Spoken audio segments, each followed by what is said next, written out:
6. This is Grinder's Death Nectar. I'd like for you to look at the picture on it. Okay, skull and crossbones. Sure, Yeah. sure. Well, as I'm reading, it just says, basically, start crying now. Right. That's good. Beware. Yeah. Beware. Okay. Sure. Very thick, very dark. Great. Hi, I'm David Voorhees, host of Running Hot. With me today, Reinhard Mabry from Alphapointe. We're excited to have you subjected to our torture. Welcome. Thank you very much. I'm so looking forward to this. I've gotten a number of people who I told I was gonna do this.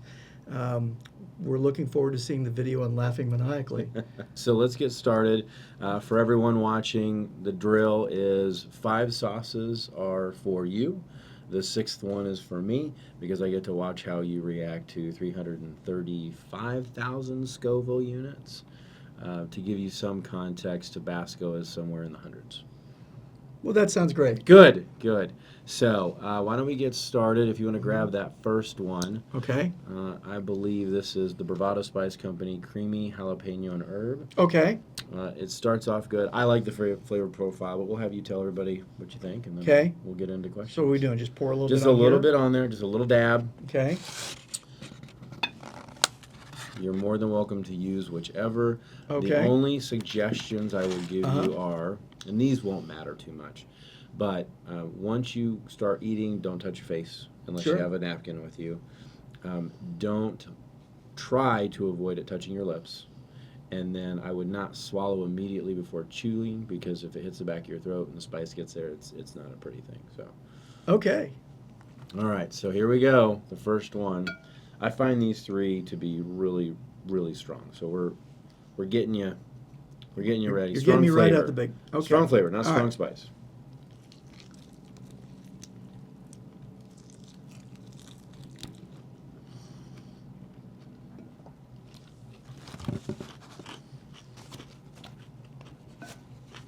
Nothing to it? No, pretty mild actually. Maybe I didn't get enough. No, it's not supposed to. Knock Good. out the chair. So you have spent the majority of your career in nonprofit. Obviously, a very unique creature, especially when you're able to be as successful as you have been. What drew you to the nonprofit world? Yeah, it's funny. When I was growing up, I talked with my parents a lot about what do I want to do as a career, and my parents were wanting me to go into IT or into the legal profession. Actually, I had thought about law for a long time. But what kept coming back to me was the need to give back and the need to do something that is going to serve others, serve the community. To be able to give back is just an important part of who I am. And the way that we do it at Alphapointe is incredibly gratifying because the people that we serve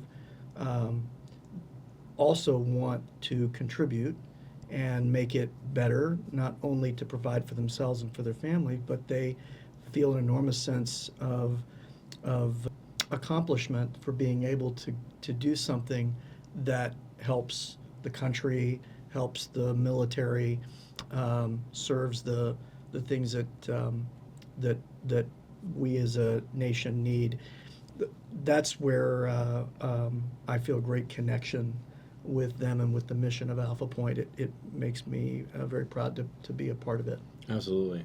If you've seen Home Alone or seen Home Alone recently, when they originally run out to the vans and they're counting the kids, there's that one kid that doesn't even belong to the McAllisters.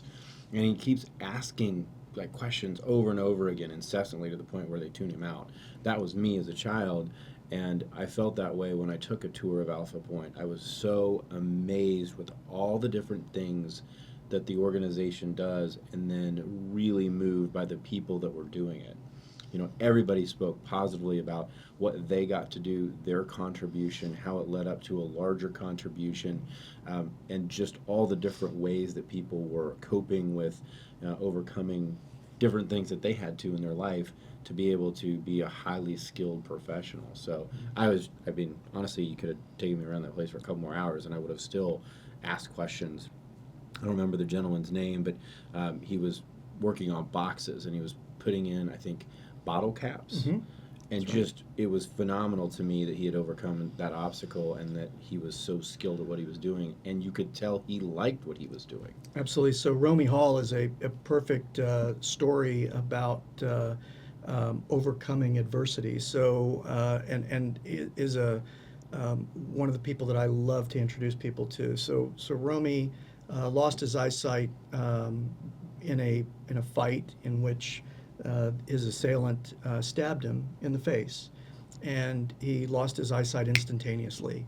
And he's laying in a hospital bed, and he's reflecting on what he's lost and thinking that he's not going to be able to overcome that. And his kids are his inspiration, and they tell him, Dad, you're a Superman because you've already overcome being stabbed and have overcome it. And so his story is the story of so many people who are blind across the country who lose their eyesight in the middle of their life. All they see is a future that's bright, and they've heard stories about blind people and blind conditions, whether it be the Bible or whatever. Their mindset is that blindness means the end, that there's no future beyond that. And Romy overcame that, overcame his personal fears and insecurities. He came over his feeling of depression and loss. He comes to Alphapointe and he learns a variety of techniques, basically, which allow him to live independently and then find a job with us and thrive. And the machine that he runs on his own. Right. He can hear everything that goes on in that machine, and while he's having a conversation with you, he hears it and knows if there's a problem. And that really is what we see people who are blind do every day. When they learn a job, they get confident in that job. They do it with a sense of expertise and confidence about what they are and what they're doing, and knowing who the product is going to. Gives them an enormous sense of confidence and a feeling of contribution, if you will. Yeah, I was speaking to a friend day before yesterday. Unfortunately, his daughter was diagnosed with leukemia, and he was walking me through what they're going through. And I said, I know it may not seem like this now, but anybody who has a disability, an illness, something like that, is faced with two options. You can be upset, you can feel like you've been shortchanged, you can feel like something has taken away from you, or you can say, I now have an opportunity that could have been completely taken away from me, but now I have another opportunity to do something different. And it sounded to me like his daughter, who I believe is 7 or 8, is just absolutely just beating this thing down. She's going for it. Won't let her parents get up in the middle of the night and feed her because, when you're on the chemo, you have to eat, this regimen. And I said, she's going to be the type of person that will be able to look at this as a positive, and you don't know this now, but she's going to be able to run through walls that other people won't because of her perspective. And Romy's the same way, and many people who deal with disabilities or illnesses, you're faced with those, and it's hard. It's really challenging to be able to say, hey, I'm not going to feel disenfranchised or feel like something was taken away, but I'm going to look at this as an opportunity, like you were saying with Romy, as children, as that motivator to, I'm going to be successful. And somebody that, if you can have a conversation and listen to a machine, wow, that's pretty impressive. Yeah. Okay, well, let's get into number 2. I'm going to hand this one Okay. back to you. Have you put it back. All right. We moved into our new podcast studio 3 or 4 episodes ago and realized this desk has an underseating here, and when I try to get up to get that, it puts me right back down. So I've learned to ask someone to grab it. Okay. Otherwise, it's pretty funny. I mean, it's always been cut off because I don't want anyone to see me like get thrown down by a table. But Okay. I appreciate you grabbing that for me. All right, Serrano and basil. Let's go. All right. Serrano and basil. Thank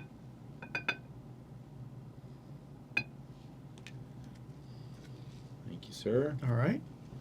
So the first one did nothing, which is good. It's not supposed to. It's called false hope. Crazy bravado. Maybe that's what it is. Yeah. That's right.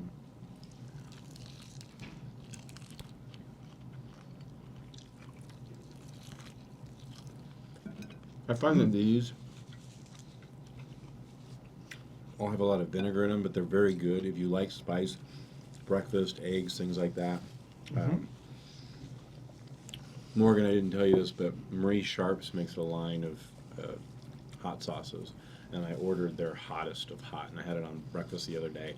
Really good. I almost brought it in, but I thought I didn't want to make him go 7 sauces. That would be cruel and unusual, but I do have a heart.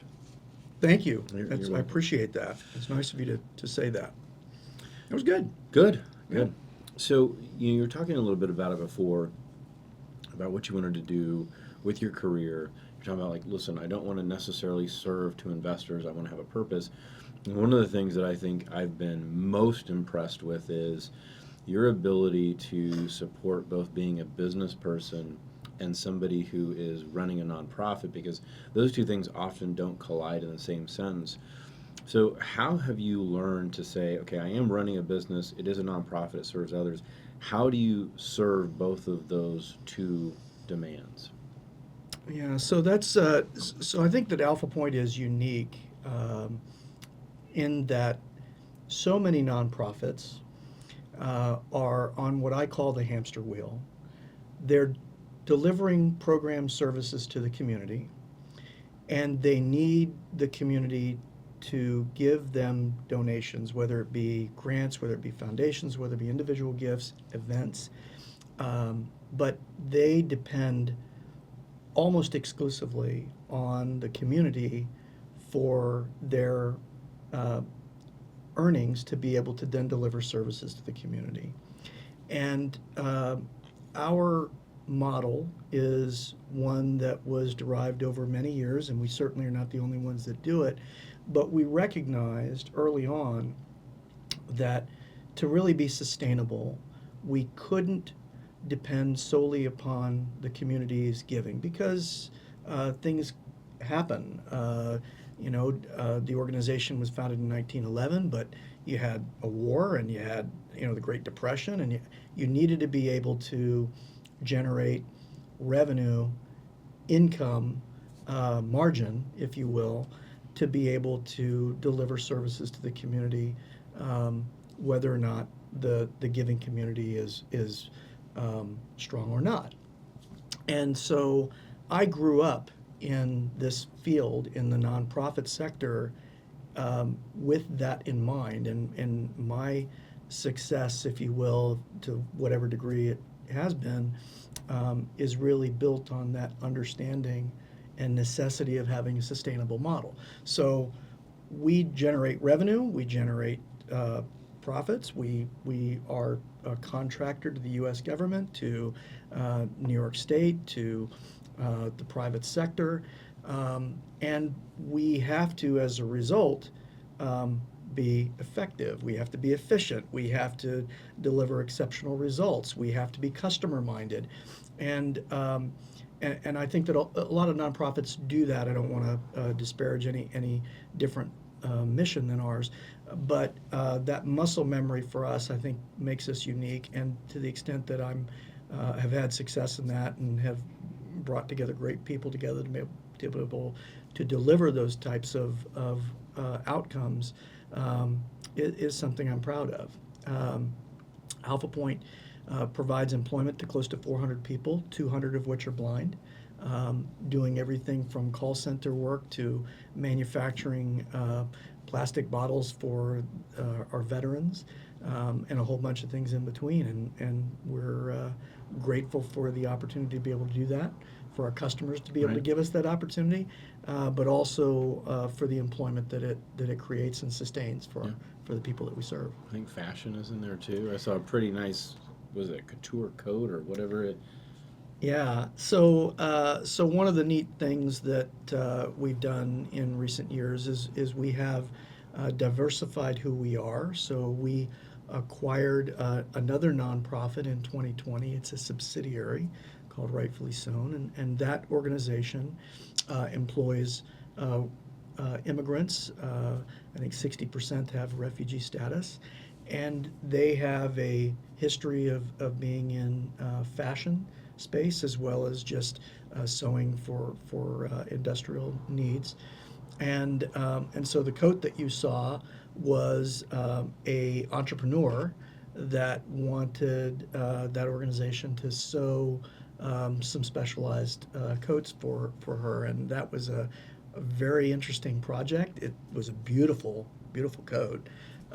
So they're doing high fashion in the organization No as well. kidding. That's fun. Yeah, I think a lot of business people in general struggle with the idea of how can I run as hard as I can to be as profitable as I can, but how can I also serve a mission and purpose?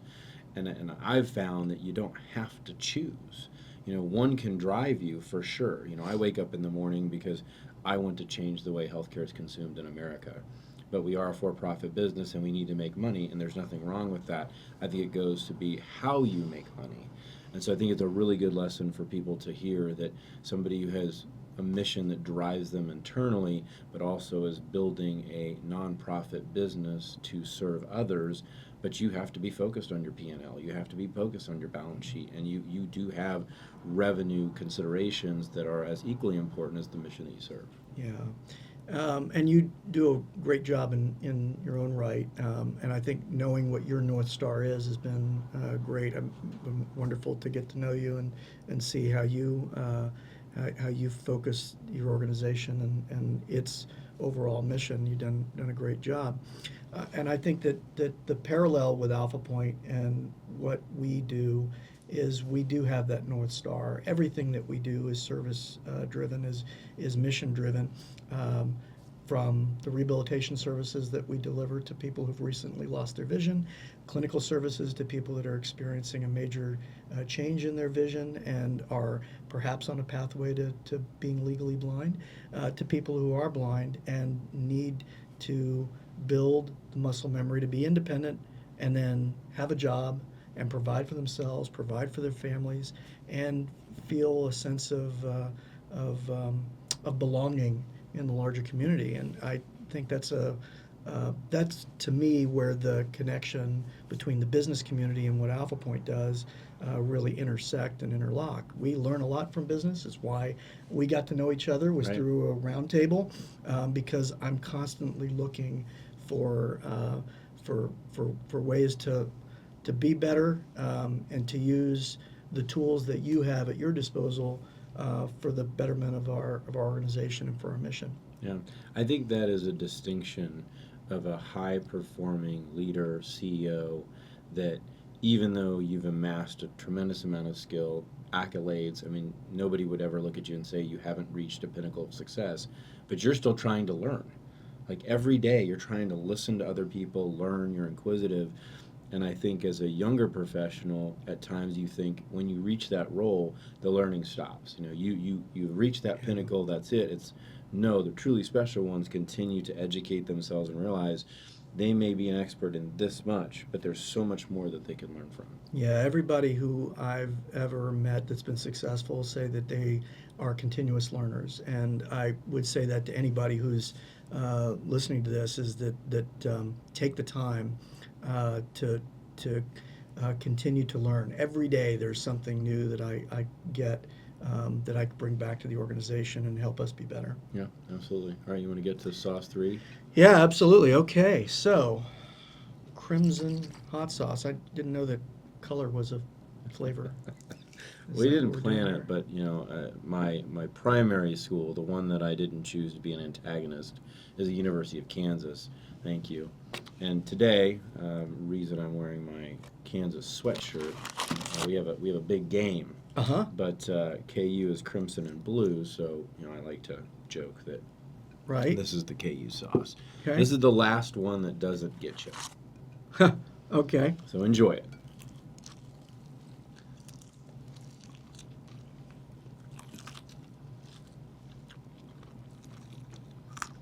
Gets a little stronger, but still that vinegar.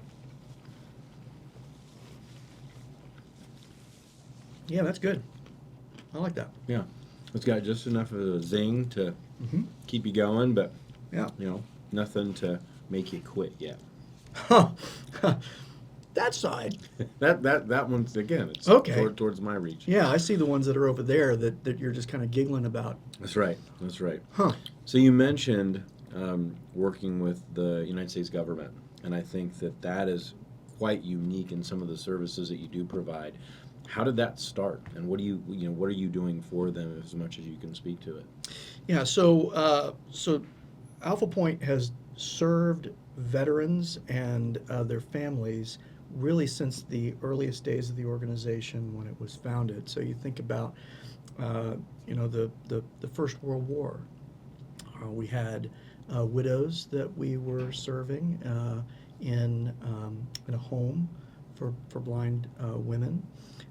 We were employing men who were blind, some of whom were service disabled, and we do that to this day. We do that by contracting. Now, in World War II, we won an award actually for what was called the Army Navy E Award for production excellence. It was only given to 5% of U.S. manufacturers Wow. that were supplying product to the military. And at the time, it was brooms and brushes, and we were making rope that was used for tents to keep tents down. I got a picture in our lobby of ladies who were living in the home for blind women, the Catherine Hill Home for Blind Women, one of our distinguished founders. And in the basement of that home, with Junior League folks who were teaching them, they were making rope that was used for tents, and that was used by our soldiers around the world and as they were fighting the fascists. So today, we make writing instruments. We've been making office supplies for the U.S. government since 1969. We've been an injection molder since 1993, and in fact, we supply all of the prescription bottles, the Packer bottles, if you will, that the VA uses in its mail outpatient pharmacies. So veterans around the world who get their drugs mailed to them get them in a container that was produced by blind people at Alphapointe in Kansas City. We also sew military uniforms. We also sew tourniquets. In fact, our tourniquets have been used by the Ukrainian army. I have this picture. It's an incredible picture. You think about tourniquets and what a tourniquet is used for. Staunch the flow of blood, hopefully save a limb, certainly to save a life. Well, on the battlefield, that's the very first thing they're going to do if a limb is injured from an injury or a weapon. Well, I saw a picture of Ukrainian soldiers getting ready to go into battle, and they have pre-positioned our tourniquets on every limb because they know they're going into it and they're going to likely get hit. So I can tell you, people who are blind working at Alphapointe have made life-saving devices that are used by our soldiers and are used by Ukrainian nationals as they're trying to protect their own country. Yeah, I was blown away. First, I heard about the tourniquets before I got to take a tour, but just all the applications of the different things that you're doing, and you don't fully understand or comprehend the depth of all the things that you're doing until you start to see that. Is that spice starting to hit? No, not at all. What are you talking about? Okay. I was just getting my throat was dry. Okay. All right. Well, let me see how this water is. Yeah, it's cold. That's good. Yeah. Yeah. I know you're trying to like build me up and get this all get me nervous. I'm not there yet. Okay. Okay. Not there yet. Yeah, that picture that you're referring to, I saw with the basement, and there was a rope that was circling the entire, and that's how they walked. So they knew where they were going. Yeah. So one of the first things that when you come to Alphapointe and you've lost your vision and you need what we refer to as the compensatory skills of blindness. So for everybody that's watching this today, I would say close your eyes for just a minute and just think about all the things you did when you got up this morning. You got up and you went to the restroom, you brushed your teeth, you combed your hair, you took a shower, put on makeup, you put on clothes, maybe you cooked breakfast for your kids, got them off to school. You then had to get in the car and go to work, and then you get to your job and you go to your desk, and then you get on your computer and you log in and then you start working. Now think about, how do you do every single one of those tasks if you can't see? if you're blind? What do you do? How do you do every single one of those things? We teach that at Alphapointe. The very first thing that we teach is orientation and mobility. How do you get around? And how do you know where you are? And how do you get from one place to the next place safely and efficiently? That's what we teach. And so what you were describing was in the old days, they didn't necessarily teach all those skills, so they had a rope dangling down from the ceiling, and a person used a stick or cane or whatever, and they were guided in the aisles of the building by that rope.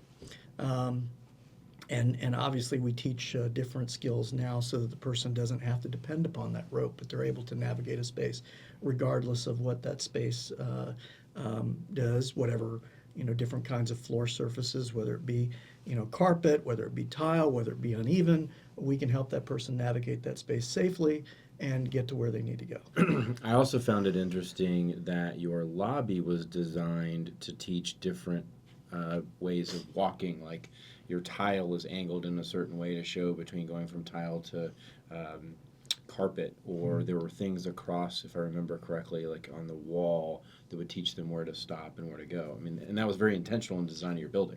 It was. So we built the building in 2001, and the building was absolutely designed to be a training center for people who are blind who had recently lost their vision. And so very wide aisles, different floor surfaces, high contrast in colors on the floor and on the walls. And obviously not every building is set up that way that a person's going to navigate, but those provided that setup provided the if you will, the environment to learn those rudimentary skills, those very basic skills. So for us, I have folks who are blind who, for most of the people who are listening, if you think about blindness, you're thinking the person has no usable vision. In truth, most people who are legally blind have some vision. They can distinguish shape, shadow, color. They just may not be able to discern it with a lot of clarity. And so what we have built at the facility is high contrast colors in floor surfaces and walls so that you can tell the dark wall is to my right, therefore I'm pointed east, let's say. And if I'm walking on the tile, I see a light colored floor, but with black spots on it, dark spots on it, so therefore I know I'm going in the right direction. And if I get too far afield, I'm walking on carpet, I know I'm off my path. And that's how we really start teaching people how to navigate the space. Awesome. All right, we're getting into number 4 on the other side, so I'll start this time. We're still with Bravado. This is Carolina Reaper Black Garlic. So now we've gone away from color to Reaper. some sort of insect, animal, Great. That sounds like fun. Well, it depends on your definition of fun, but I think it is good. Okay.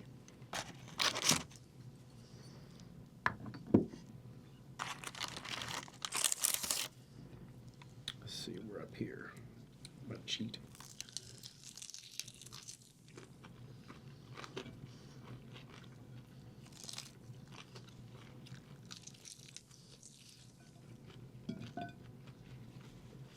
How's that one for you?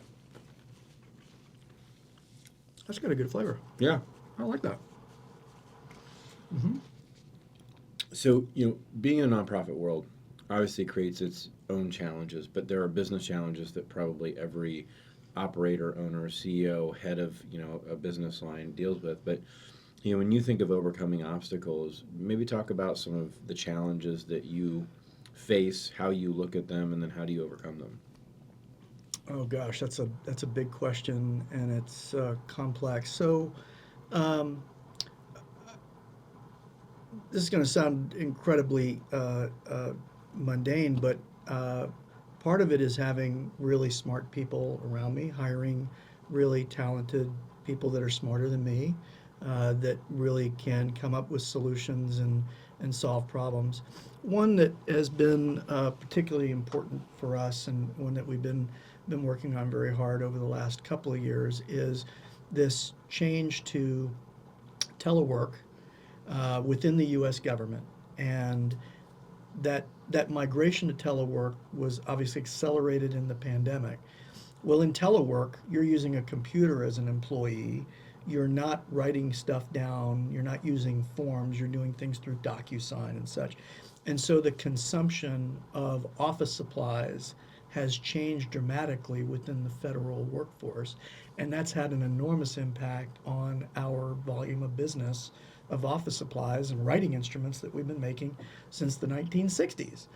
And so what we've needed to do is to shift to other things that really create sustainable jobs. So nonprofits think about sustainability, they think about revenue or sustainable models. Well, for us, it's sustainable employment.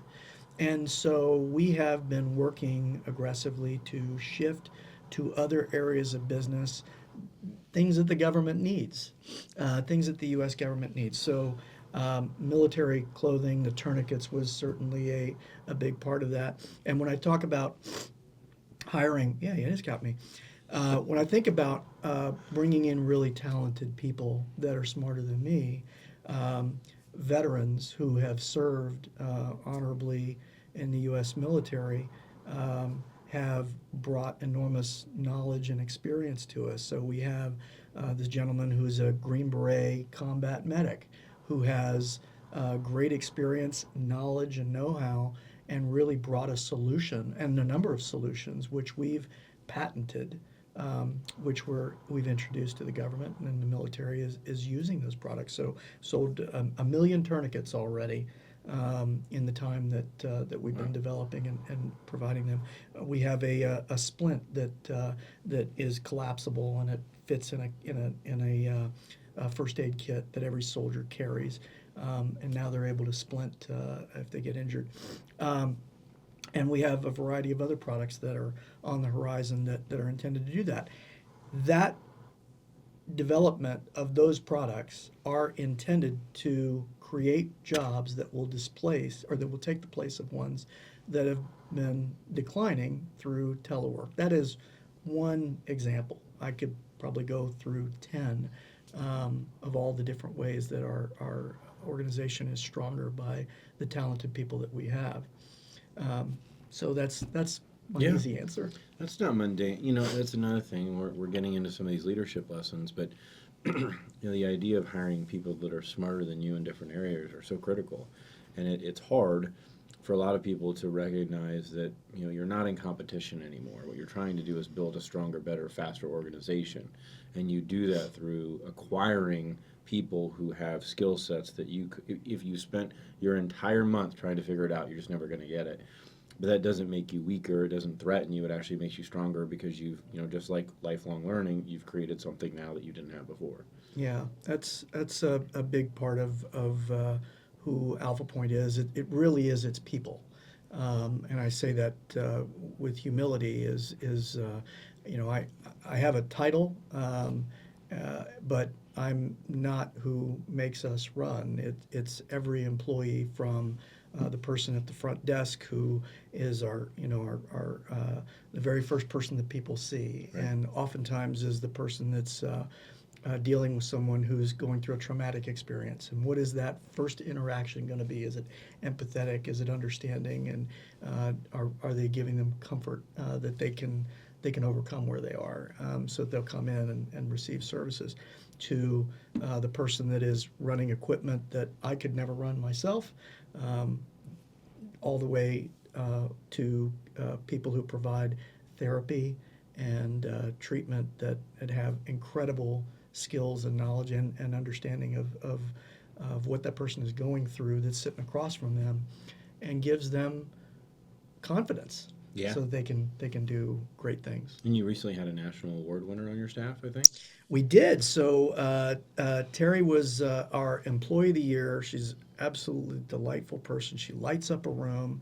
And what was great was we had only had one other national award winner in our history. So here's this lady who's visually impaired.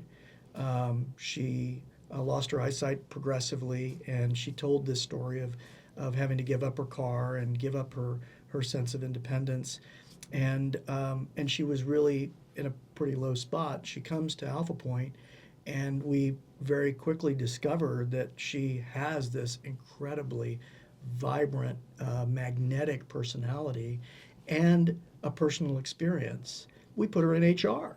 She's a recruiter. She's talking to people who are blind, who are themselves faced with fears and insecurities, and she's saying, "I did it. You can do it," and gets them confident. And Right. so they come in, and then just they're off to the races. So Terry's awesome. Love to have her and so many people like her that, Yeah. that are part of the organization. Well, you could tell that vibrant personality and authenticity in her speech. You could tell that she was not, clicking her heels that, yeah, I get to talk in front of this large room of people, but her story was so moving. She had confidence, and, once she gained that again in front of a large room of people, you could just see that vibrance. It was great. That's It was great. awesome. Congratulations. Thank you. Okay, we're on to number 5. This is the last free one. Oh, geez. This one is Da Bomb, Beyond Insanity. They don't list the heat level on here. Oh, actually they do. 135,000 Scoville units. So, in other words, evil? Well, not quite. That's the next one, and I will let you know the name of it, and I'll show you it for everyone. Well, it's thick, like lava. It's so- it's warm. Okay, great. Just don't do too much for you. Okay. All right. Should I use gloves when I? No, honestly, I haven't found that these are that bad. There are some that recommend it, but again, that's more for you than being able to take it off and touch face. Okay, sure. All right, number 5, Da Bomb.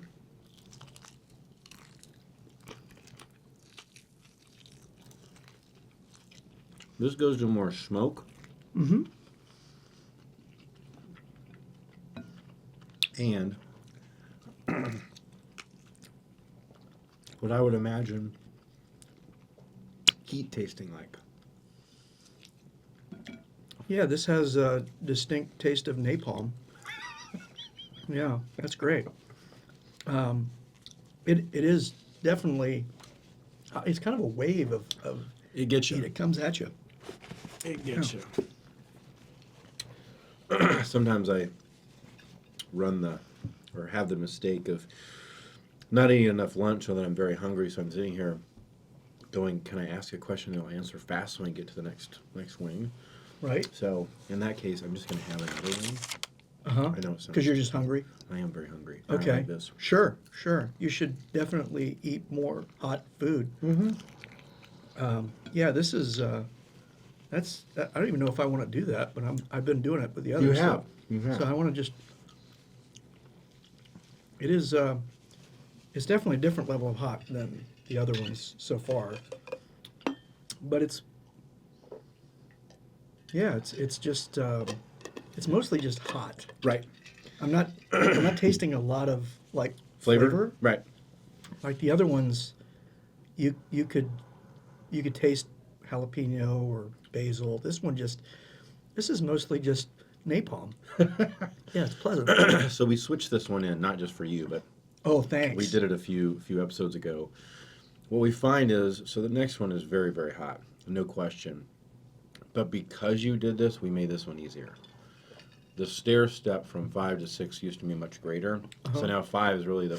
So let's talk about frustration. Like with hot sauce. Hot sauce. Sure, Let's talk sure. about hot sauce. So we talk about overcoming obstacles, overcoming problems. Let's talk about frustration. So a lot of times people don't think that highly skilled operators, leaders, they really don't get that frustrated because things don't happen. They already know how to fix it. Or they have other people to fix it so they don't have to worry about it, which I don't think is, it couldn't be further from the truth. That's right. You own all the frustrations from everybody because that's your job when you're a highly skilled leader. So what is some of your tricks or solutions to how do you manage frustration when it lands on your lap or your desk? I'd love to tell you I'm just really a cool cucumber type of a leader, and that just simply isn't true. We all get frustrated with events, things that come out of nowhere, um, things that were unexpected, or just uh, the realities that we're all human. The people who work for us are human, and humans have will make mistakes, and they have frailties and insecurities, and some of those manifest in behaviors that we'd like them not to do.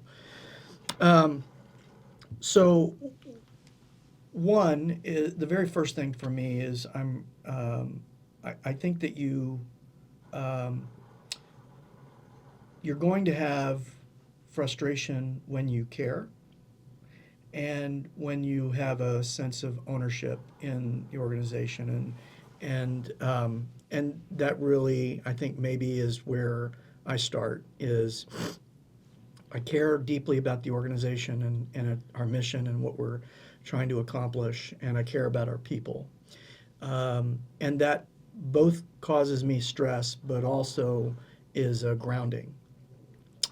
In order to try to manage that, I read every day. It's a little bit of a Zen thing for me, and it's something unrelated to the business.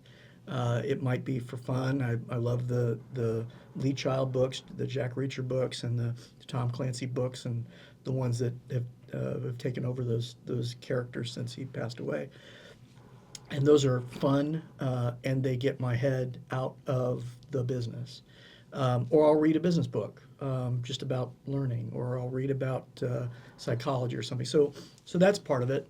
The other is exercise, which I need to do more of. But those are ways that I try to manage stress so that when I am faced with the event that comes at you, I'm in a little bit better physical, mental state to be able to handle it. That really is kind of the grounding part of it for me. Then beyond that is just if you're faced with something, almost no problem, other than a fire or some sort of emergency in the building, um, is something that you can't just take a moment to reflect on and decide how you want to deal with it. Um, I find that um, speed oftentimes kills. And so um, almost every body that's trying to steal from you um, is trying to create urgency to get you to make a decision right then. And I find just slowing down, giving yourself a beat, a pause, is incredibly valuable to just deal with it yourself. I don't know if I've answered your question per Yeah, se, but that's to me the starting point for everything that I do when I'm faced with a problem. absolutely. I think there are a couple of nuggets there. One, I love what you're talking about speed because I used to tell people in my former life of HR should be on a 24-hour tape delay. If it's not absolutely critical, mission urgent to do it now, give yourself 24 hours to assess what's occurred, what things do you have at your disposal to make the right decision, or who do you need to engage, because you're dealing with the most important commodity of a business, which is its people. And it's ripe with mistakes because it's people. It's not an Mm-hmm. exact black and white thing. So I think if you don't have to make a decision, if it's not life or death, give yourself that time.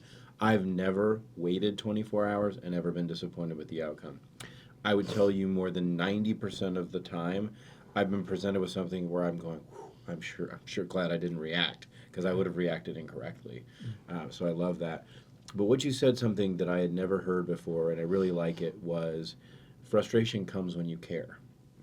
I thought that was a really interesting take in the sense of if you don't care, you're not going to get frustrated. It's not going to bother you. And maybe that's a signal to think, okay, I'm frustrated. Why am I getting frustrated? How can I be more meaningful with whatever I'm dealing with to do that? So I really like that. I'd never heard that before. My wife would tell you that you have something wrong with you the way she tells me I have something wrong with me, that I de-stress by reading things that have stress or watching things that have stress because my mind calms because I'm focusing on that stress, not mine. And so her therapy is comedy, right? Like Sure. rom-coms or things like that, because there's nothing else. I'm going, listen, I'm already not looking forward to that point in the rom-com where I know they're going to get in a fight and they're Sure. going to separate, and then I hate that part of that movie. But Yeah. you know what? I'm trying to figure out how we're going to keep this plane from going down because two terrorists have taken over. That's Yeah. me. I'm like, wow, this is a really great show. Yeah. I'm feeling super calm. Yeah, I'm thinking everybody that's watching this show that's thinking about the fact that we're eating this crazy hot sauce, and they're going, I'm not having to deal with that. This is a lot easier, the problems I've got. Yeah, so have a hot sauce. Have a hot sauce. Okay, so 6. This is Grinder's Death Nectar. I'd like for you to look at the picture on it. Okay, skull and crossbones, sure, Yeah. sure. I will tell you also, I wasn't sure what was coming out of the skull and crossbones mouth. I think it's buffalo sauce. I Okay. don't think it's anything other than that. But Well, as I'm reading, it just says, basically, start crying now. right, That's beware, good. Yeah, beware. okay, sure. Very thick, very dark. Great. Just do a little. Okay, sure.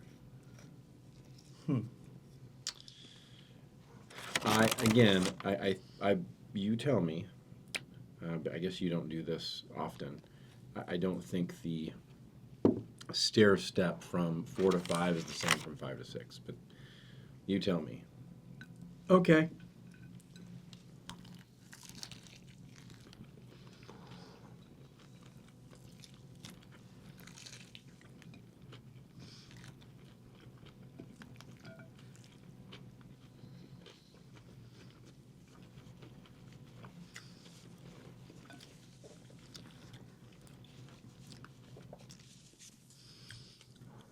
I thought the other one was hotter, frankly. Yeah. Yeah, I thought the other one was hotter. And it's the shock of 4 to 5 that gets you, and then 6 is already there. Yeah. So I think, for dramatical effect, maybe we get rid of 5 on the next one. And really, you want to punch people with number 6. Yeah. That's for the charity, right? That's great. No, I'm not quite getting what the flavor profile is because it's just hot. Right.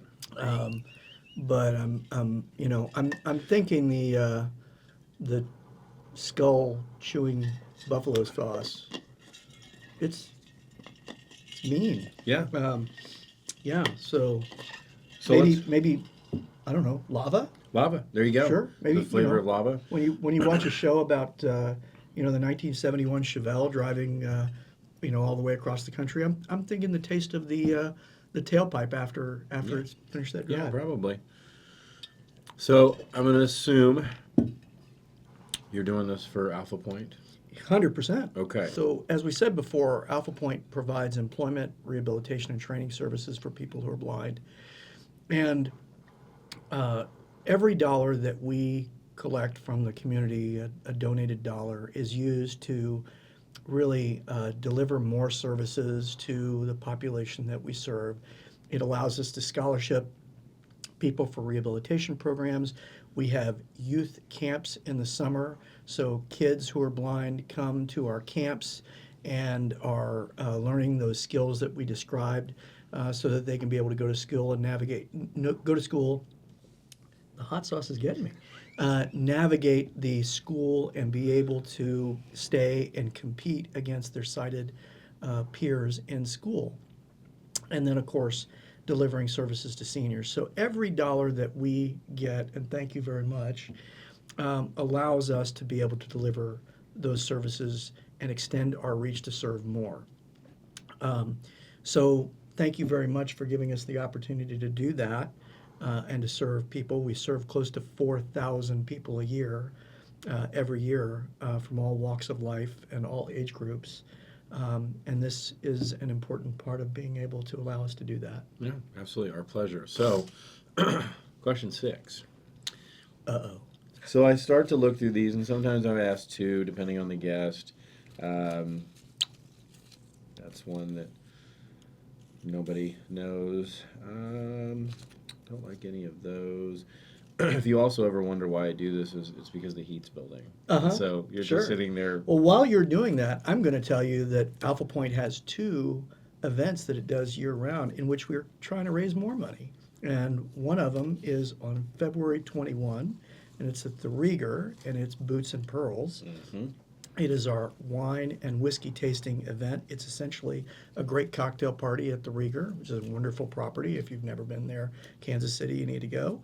But we have a wonderful event, and it funds our programs for folks from young as 2 to age, to elderly. And then we have our golf tournament, and we are going to have a new venue this year. And on May 12, our golf tournament is going to be held at the National. Okay. And it is a wonderful property, and it's a wonderful day of fun.